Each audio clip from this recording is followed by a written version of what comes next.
Alors, aujourd'hui, hier, parce qu'on a quand même bien pas mal travaillé, les quais de l'ANI, une grosse partie était en mode béton. Même si dessus, la nature est un peu poussée, en dessous c'était des pales planches en béton.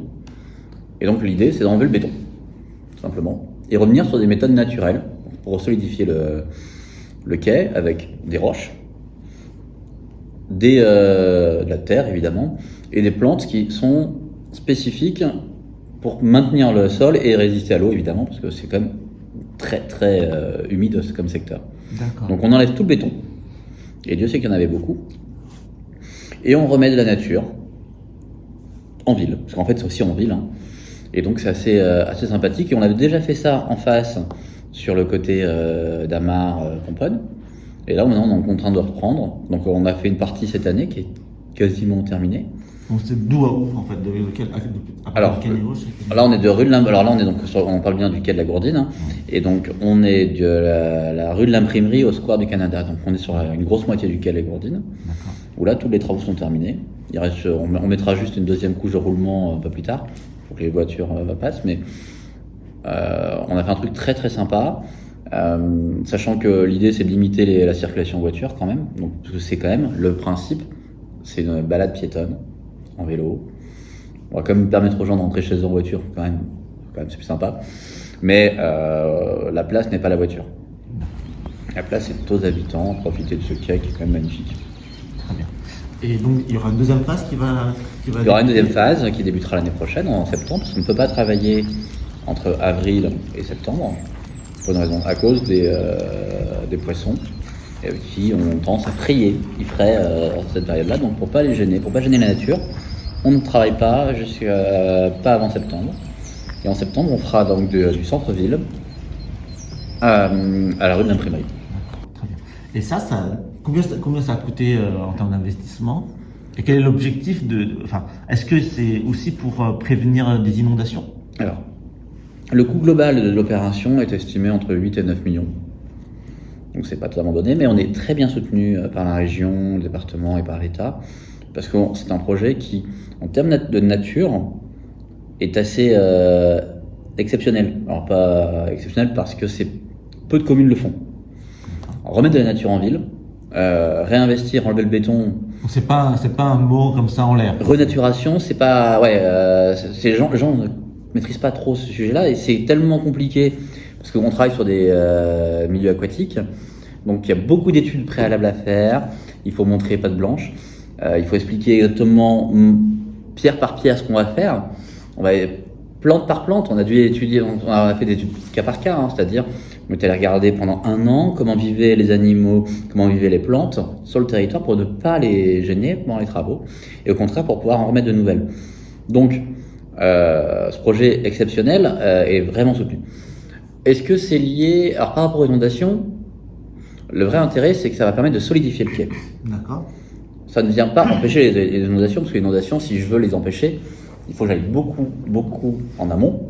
Mais c'est pour ça qu'on a un partenariat avec le lac du Der, pour justement travailler sur les lac du Der.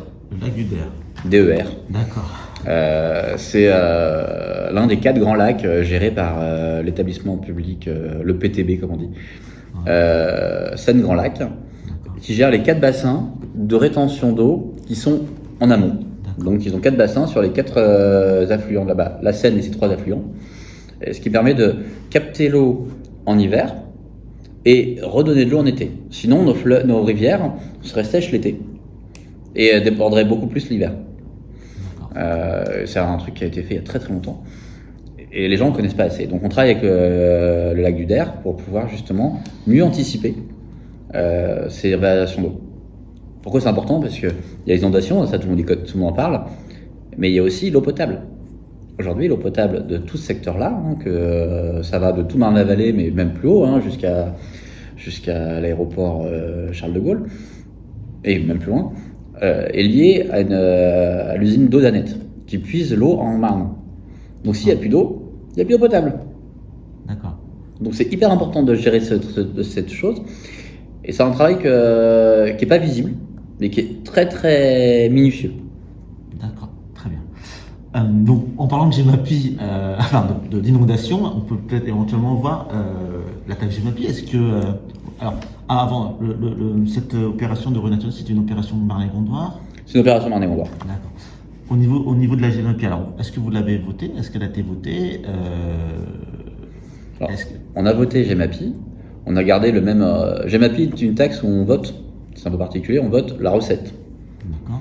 Donc l'année dernière, on a voté 3 millions, et cette année, on revote 3 millions. Les élus ont revoté 3 millions, ce qui fait que vu qu'il y a plus de monde, au final, l'un dans l'autre, les gens vont peut-être l'avoir un peu baissé, parce qu'il y a plus de monde. Cette taxe, elle sert à quoi? Elle sert donc GEMAPI, pour ceux qui ne connaissent pas, c'est gestion des milieux aquatiques et prévention des inondations. Le milieu aquatique, c'est-à-dire on va travailler sur les rues, RUS, pas les RUE. On va travailler sur tout ce qui touche à l'eau. On va travailler aussi sur ce qu'on appelle des inondations de ruissellement, les orages. Quand il y a des gros orages, comment on travaille pour capter l'eau. Parce que le réchauffement climatique va faire qu'il va pleuvoir au moins autant, voire plus, mais à des périodes plus courtes.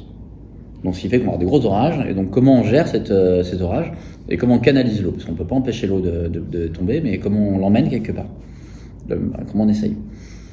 Donc on travaille sur ces sujets-là, avec des fossés, plus d'agrandir des fossés pour récupérer l'eau des champs, par exemple, pour éviter que ça déborde chez les habitants, comme on l'a dans plusieurs endroits, parce que Marne-et-Gondoire, c'est aussi un territoire avec pas mal d'agriculture, et tant mieux.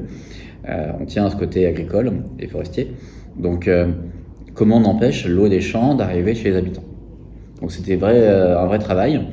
Donc et il faut qu'on travaille après sur les bassins de rétention, nos bassins à nous, d'eau pluviale. Donc comment on les cure, parce que souvent les aménageurs ont fait des gros bassins il y a très très longtemps, et puis jamais personne les a curés. Donc ce qui fait que les sédiments s'entassent au fond, et donc au final le bassin perd de sa capacité d'absorption d'eau. Donc on travaille sur ces sujets-là avec GEMAPI. Et donc, cette année, on va curer des bassins. Et on va continuer à faire des fossés.